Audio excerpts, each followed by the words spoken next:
ইতিমধ্যেই বেরিয়ে আসলো আজকের বিশেষ বিশেষ সংবাদ। প্রথমেই দেখে নেব আজকের সংবাদ শিরোনাম।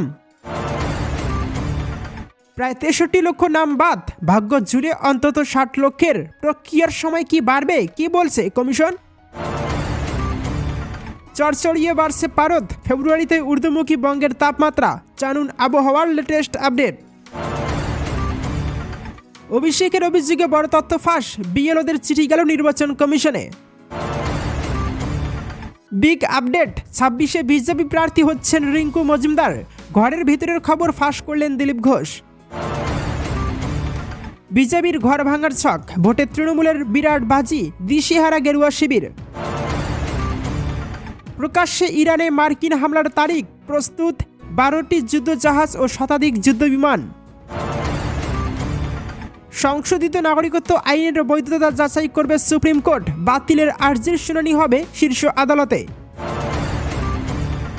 লক্ষ্মীর ভাণ্ডারের টাকা দিয়েই অ্যাকাউন্টে পাবেন 35 লক্ষ, কিভাবে দেখে নিন সহজ হিসেব।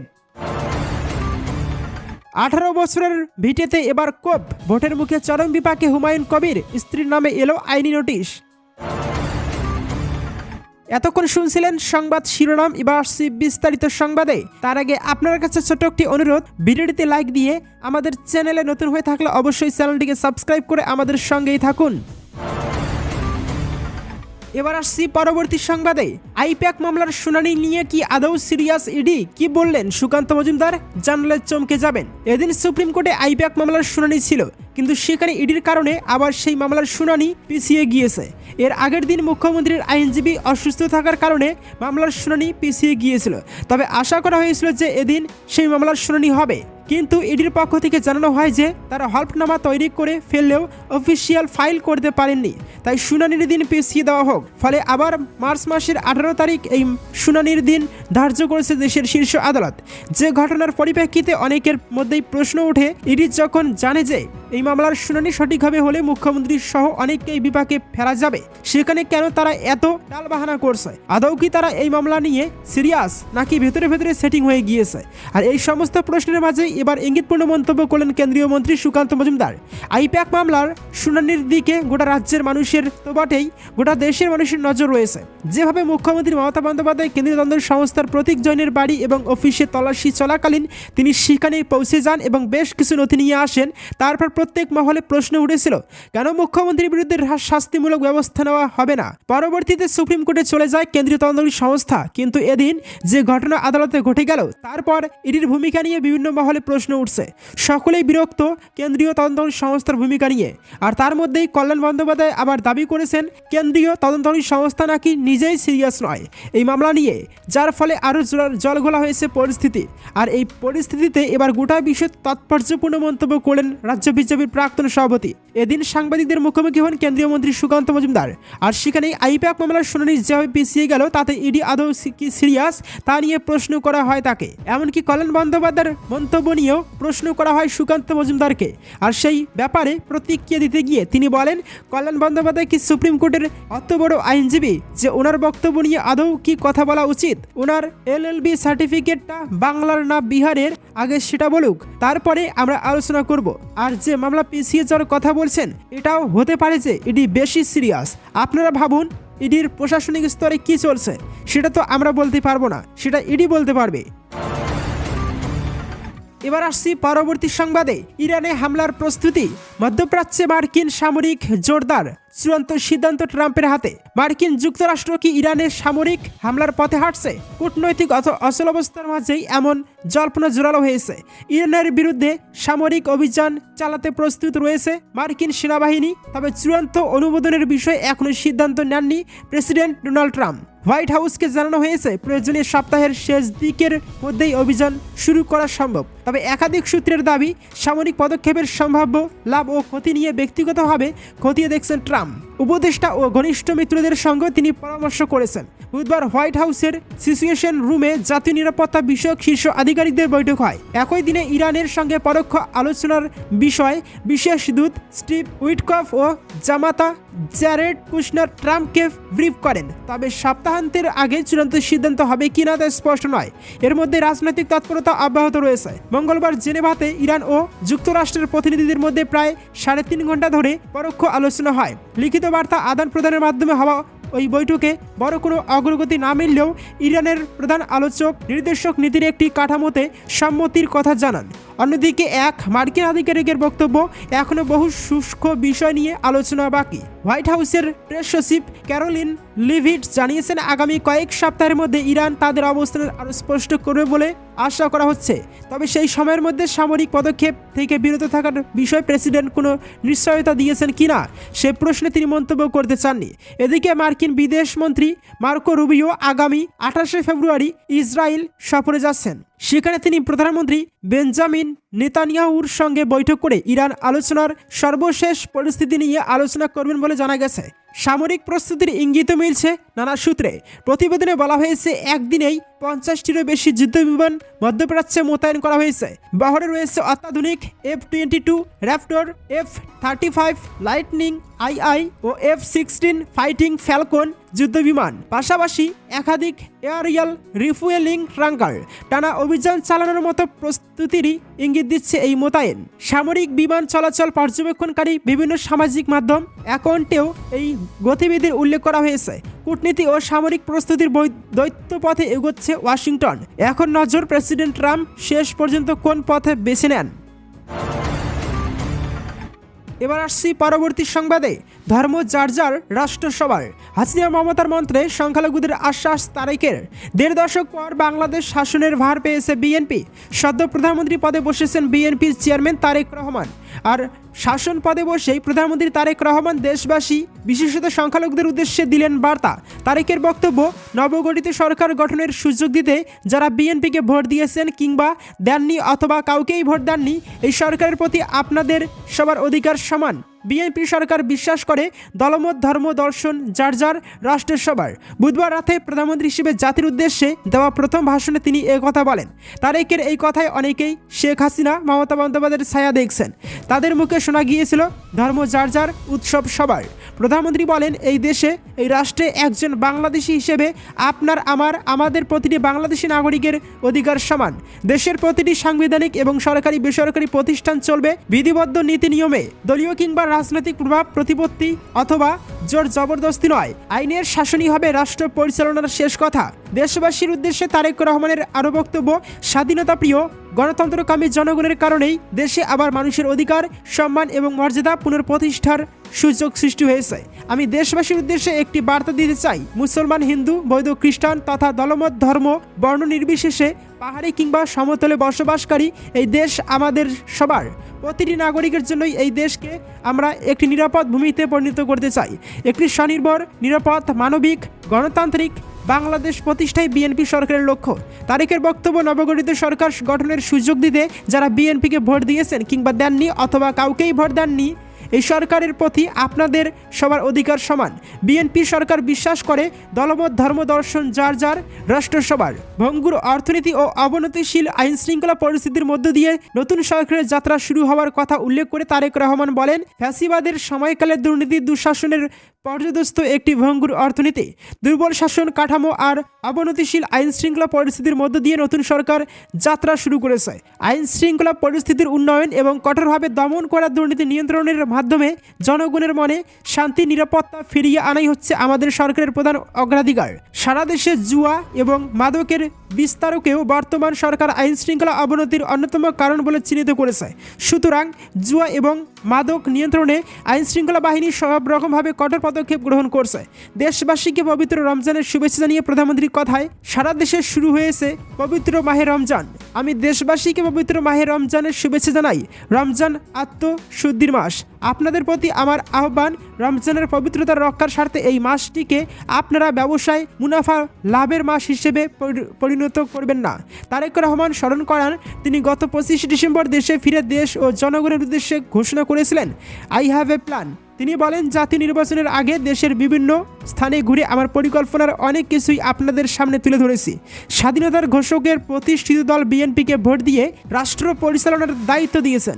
এখন এই সুযোগ কাজে লাগিয়ে সকল অঙ্গীকার পূরণের দায়িত্ব আমাদের। ত্রয়োদশ জাতীয় সংসদ নির্বাচনে বিএনপির নিরঙ্কুশ জয়ের 5 দিন পর বুধবার তারেক রহমান দেশের 11তম প্রধানমন্ত্রী হিসেবে শপথ গ্রহণ করেন। ওই নির্বাচনে 297টি আসনের মধ্যে এককভাবে 209টি আসনে বিজয় লাভ করে দলটি শপথ গ্রহণের একদিন পর বুধবার তিনি আনুষ্ঠানিকভাবে প্রধানমন্ত্রী হিসেবে দাপ্তরিক কার্যক্রম শুরু করেছেন। এবার আসছি পরবর্তী সংবাদে। ফাল্গুনে 30 পার, দক্ষিণবঙ্গে চড়চড়িয়ে বাড়ছে পারদ। কবে পুরোপুরি বিদায় নেবে শীত? আবহাওয়ার লেটেস্ট আপডেট জানুন। রাজ্যে প্রায় বিদায়ের পথে শীত। ভোরের দিকে হালকা ঠান্ডা অনুভূত হলেও বেলা বাড়তেই গরম বাড়তে থাকে। কলকাতা সহ দক্ষিণবঙ্গের একাধিক জেলায় ইতিমধ্যেই সর্বোচ্চ তাপমাত্রা 30 ডিগ্রি সেলসিয়াস পেরিয়ে গেছে। আবহাওয়াবিদদের পূর্বাভাস, ফেব্রুয়ারির শেষের দিকে গরম আরও বাড়তে পারে। দক্ষিণবঙ্গ জুড়ে এখন তাপমাত্রা ঊর্ধ্বমুখী। এদিন কলকাতার সর্বোচ্চ তাপমাত্রা 30 ডিগ্রি সেলসিয়াসের উপরে ছিল। পুরুলিয়া জেলায় পারদ ছাড়িয়ে গিয়েছে 32 ডিগ্রি সেলসিয়াস। হাওয়া অফিস জানিয়েছে 24শে ফেব্রুয়ারি পর্যন্ত দক্ষিণবঙ্গের সব জেলায় আবহাওয়া শুষ্ক থাকবে। আগামী 4 দিনে কলকাতা, হুগলি, উত্তর ও দক্ষিণ 24 পরগনা, পূর্ব ও পশ্চিম মেদিনীপুর, ঝাড়গ্রাম, পুরুলিয়া, বাঁকুড়া, পূর্ব ও পশ্চিম বর্ধমান, বীরভূম, মুর্শিদাবাদ ও নদিয়ায় সর্বনিম্ন তাপমাত্রা ধাপে ধাপে 2 থেকে 3 ডিগ্রি বাড়তে পারে। এদিন থেকে রবিবারের মধ্যে কলকাতা ও সংলগ্ন এলাকায় তাপমাত্রা থাকবে 18 থেকে 20 ডিগ্রি সেলসিয়াসের মধ্যে। উপকূলবর্তী জেলাগুলিতে তাপমাত্রা 17 থেকে 19 ডিগ্রির মধ্যে থাকবে। পশ্চিমবঙ্গের জেলাগুলিতে পারদ থাকবে 15 থেকে 18 ডিগ্রি সেলসিয়াসে। সকালের দিকে দক্ষিণবঙ্গের কয়েকটি জেলায় হালকা কুয়াশার সম্ভাবনা রয়েছে। বিশেষ করে পূর্ব ও পশ্চিম মেদিনীপুরে কুয়াশা বেশি থাকতে পারে। এদিন কলকাতার সর্বোচ্চ তাপমাত্রা ছিল 30.4 ডিগ্রি সেলসিয়াস, যা স্বাভাবিকের থেকে 0.4 ডিগ্রি বেশি। সর্বনিম্ন তাপমাত্রা ছিল 17.4 ডিগ্রি সেলসিয়াস, যা স্বাভাবিকের তুলনায় 1.3 ডিগ্রি কম। বৃহস্পতিবারও শহরের সর্বনিম্ন ও সর্বোচ্চ তাপমাত্রা 17 থেকে 30 ডিগ্রির মধ্যেই ছিল বলে পূর্বাভাস। দিনের বেলায় রোদের তেজ বাড়লেও আপাতত বৃষ্টির সম্ভাবনা নেই। উত্তরবঙ্গে গরমের প্রভাব স্পষ্ট। জলপাইগুড়িতে সর্বোচ্চ তাপমাত্রা ছাড়িয়েছে 32 ডিগ্রি সেলসিয়াস। বাগডোগরায় দিনের তাপমাত্রা পৌঁছেছে 33 ডিগ্রি সেলসিয়াসে। আগামী এক সপ্তাহে দার্জিলিং, জলপাইগুড়ি, কালিম্পং, আলিপুরদুয়ার, কোচবিহার, উত্তর ও দক্ষিণ দিনাজপুর ও মালদায় সর্বনিম্ন তাপমাত্রায় বড় কোনো পরিবর্তনের সম্ভাবনা নেই। কয়েকটি জেলায় সকালে কুয়াশা থাকতে পারে, তবে বেলা বাড়লে আকাশ পরিষ্কার হয়ে যাবে। আলিপুর আবহাওয়া দপ্তর জানিয়েছে দক্ষিণ পশ্চিম বঙ্গোপসাগরের উপরে একটি নিম্নচাপ অঞ্চল তৈরি হয়েছে। সেটি ধীরে ধীরে শক্তি বাড়িয়ে পশ্চিম ও উত্তর পশ্চিম দিকে এগোচ্ছে। তবে এই নিম্নচাপের প্রভাব রাজ্যের আবহাওয়ার উপর কতটা পড়বে তা এখনও স্পষ্ট নয়। আপাতত দক্ষিণবঙ্গের শুষ্ক আবহাওয়া এবং বাড়তে থাকা তাপমাত্রাই রাজ্যবাসীর সামনে বড় চ্যালেঞ্জ। এবার আসছি পরবর্তী সংবাদে। প্রায় 63 লক্ষ নাম বাদ, ভাগ্য ঝুলে অন্তত 60 লক্ষের। প্রক্রিয়ার সময় কি বাড়বে? কি বলছে কমিশন? এসআইআর প্রক্রিয়া সম্পূর্ণ হবে শেষ হতে আর বেশি দিন বাকি নেই। তবে এরই মধ্যে যে তথ্য সামনে এসেছে তা চমকে দেওয়ার মতো। তাই মনে করা হচ্ছে প্রক্রিয়ার সময়সীমা বাড়াতে পারে নির্বাচন কমিশন, ইসিআই। এখনও পর্যন্ত পাওয়া খবর অনুযায়ী 58 লক্ষের ভোটারের নাম বাদ গিয়েছিল। তবে বৃহস্পতিবার জানা গেল আরও 4,44,970 জন ভোটারের নাম বাদ গিয়েছে অযোগ্য হিসাবে, কারণ তারা পর্যাপ্ত নথি দেখাতে পারেননি। অর্থাৎ এখনো পর্যন্ত প্রায় 63 লক্ষ ভোটারের নাম বাদ গেল। অন্যদিকে এসআইআর শুনানি পর্বে 5 লক্ষ ভোটার আসেইনি বলে জানা গেছে। পাশাপাশি জেলা শাসকদের তরফে ভেরিফিকেশন বাকি 4,66,323 জন ভোটারের। এছাড়া ফাউন্ড ওকে করা সত্ত্বেও যে ভোটারদের ক্ষেত্রে টু বি রিভিউ করা হয়েছে সেই সংখ্যাটা প্রায় 30 লক্ষ। ইআরও এইআরওদের পক্ষ থেকে ডিসপোজাল বাকি অন্তত 20 লক্ষ ভোটারের তথ্য। সব মিলিয়ে প্রায় 60 লক্ষ ভোটারের ভাগ্য এখনও ঝুলে রয়েছে। এই পরিপ্রেক্ষিতেই প্রশ্ন উঠছে, এসআইআর প্রক্রিয়ার সময়সীমা আর বাড়বে কিনা। সূত্রের খবর, সময়ের মধ্যে যদি সব ডিসপোজাল সম্পূর্ণ না হয় তাহলে সময় বাড়তে পারে, তবে তা ঠিক করবে জাতীয় নির্বাচন কমিশনই, এমনটাই স্পষ্ট করেছে সিইও দপ্তর। বুধবারই জানা গিয়েছিল পশ্চিমবঙ্গ থেকে প্রায় 1 লক্ষ ভোটারের নথি রাজ্যের বাইরে পাঠানো হয়েছিল ভেরিফিকেশনের জন্য, কিন্তু শুনানি শেষ হওয়ার পরও সেই নথিগুলির ভেরিফাইড হয়ে এখনও ফেরত আসেনি। নির্বাচনের সময়সূচি অনুযায়ী 21শে ফেব্রুয়ারির মধ্যে সম্পূর্ণ ভেরিফিকেশন প্রক্রিয়া শেষ হওয়ার কথা। তাই বিষয়টি নিয়ে স্বাভাবিকভাবেই উদ্বেগ তৈরি হয়েছে। সূত্র মারফত জানা যাচ্ছে বাইরে পাঠানো এই নথি ইতিমধ্যেই এসআইআর প্রক্রিয়ার ডিজিটাল সিস্টেমে আপলোড করা হয়েছে। তবে চূড়ান্ত যাচাই না হওয়ায় সেগুলিকে ফাউন্ড ওকে হিসেবে হিসেবে চিহ্নিত করা যাচ্ছে না। এর ফলে জেলা নির্বাচন আধিকারিকদের মধ্যে দ্বন্দ্ব তৈরি হয়েছে। কবে এই নথি ফেরত আসবে, কবে তা অনুমোদিত হবে তা নিয়ে স্পষ্ট নির্দেশ এখনও মেলেনি। যদিও রাজ্যের সিইও মনোজ আগরওয়াল স্পষ্ট জানান যে নথিগুলির ভেরিফিকেশন রাজ্যের মধ্যেই হওয়ার কথা ছিল তা সম্পূর্ণ হয়েছে। বাইরে পাঠানো কিছু সংখ্যক নথি ভেরিফাইড হয়ে আসা বাকি, তবে সময়ের মধ্যেই তা চলে আসবে। এ নিয়ে চিন্তার কোনো কারণ নেই। বিজেপির ঘর ভাঙার ছক, ভোটে তৃণমূলের বিরাট বাজি, দিশেহারা গেরুয়া শিবির। 2026-এর বিধানসভা নির্বাচনের নির্ঘণ্ট ঘোষণার আগেই সরগরম শিলিগুড়ির রাজনীতি। বিশেষ করে মাটিগেরা নকশালবাড়ি আসনটি পুনরুদ্ধারে এবার বড়সড় চমক দেওয়ার পথে তৃণমূল কংগ্রেস। সূত্রের খবর, মাটিগেরা পঞ্চায়েত সমিতির বিজেপি সদস্য তথা পেশায় আইনজীবী মানবেন্দ্র সিনহা গেরুয়া শিবির ছেড়ে ঘাসফুল শিবিরের নাম লেখাতে চলেছেন। মানবেন্দ্র সিনহা 2022 সালের পঞ্চায়েত নির্বাচনে মাটিগেরা থেকে বিজেপির টিকিটে বিপুল ভোটে জয়লাভ করেন। যেখানে পুরো ব্লকে তৃণমূলের জয় জয়কার ছিল, সেখানে মানবেন্দ্রর জয় নজর কেড়েছিল রাজনৈতিক মহলের। বর্তমানে তিনি পঞ্চায়েত সমিতির বিরোধী দলনেতা। খবর পাওয়া গিয়েছে ইতিমধ্যে তৃণমূলের নির্বাচনী পরামর্শদাতা সংস্থা আইপ্যাক এবং দলের শীর্ষ নেতৃত্বের সঙ্গে তার দফায় দফায় বৈঠক হয়েছে। সম্প্রতি মেয়র গৌতম দেবের সঙ্গে একই মঞ্চে তার উপস্থিতি এই জল্পনাকে আরও উস্কে দিয়েছে। তৃণমূলের অন্দরে মাটিগেরা নকশালবাড়ি আসনের জন্য একাধিক নাম ঘোরাফেরা করছে। গত বছর কংগ্রেসের তৃণমূলে যোগ দেওয়া প্রাক্তন বিধায়ক শঙ্কর মালাকার অন্যতম দাবিদার। তবে নিচুতলার কর্মীদের একাংশ চাইছেন রাজবংশী ভোট ব্যাংক কবজা করতে এবং বর্তমান বিজেপি বিধায়ক আনন্দময় বর্মনকে চ্যালেঞ্জ জানাতে মানবেন্দ্রর মতো নতুন ও লড়াকু মুখকে সামনে আনা হোক। ভোটার সংখ্যা 3 লক্ষের বেশি, রাজবংশী ভোট প্রায় 1,10,000, যা এই আসনের জয় পরাজয় নির্ধারণ করে। গতবারের ফল, 2021 সালে বিজেপি প্রার্থী আনন্দময় বর্মন 1,39,785টি ভোট পেয়ে জয়ী হয়েছেন। তৃণমূলের রাজেন সুন্দাস পেয়েছিলেন 68,937টি ভোট এবং বাম সমর্থিত কংগ্রেস প্রার্থী শঙ্কর মালাকার পেয়েছিলেন মাত্র 23,060টি ভোট। এই প্রসঙ্গে বিজেপির দার্জিলিং জেলা সভাপতি অরুণ মণ্ডল জানান, মানবেন্দ্র সিনহার বিজেপি ছাড়ার কোনো প্রশ্নই নেই, বরং বহু তৃণমূল মাটিগেরা নকশালবাড়ি কেন্দ্রের বহু তৃণমূল নেতাকর্মী বিজেপিতে আসতে চাইছে। তিনি আরও বলেন, তৃণমূলের ভাঙা নৌকায় যদি কেউ উঠতে চায় সেটা হবে তার আত্মঘাতী সিদ্ধান্ত।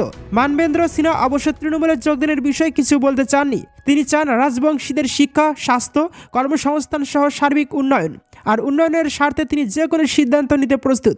তবে রাজনৈতিক পর্যবেক্ষকদের মতে চলতি মাসের শেষেই তিনি বড় কোনো সিদ্ধান্ত নিতে পারেন। যদি তিনি তৃণমূলে যোগ দিয়ে টিকিট পান, তবে মাটিগেরা নকশালবাড়িতে এক হাড্ডাহাড্ডি লড়াইয়ের সাক্ষী থাকবে উত্তরবঙ্গ।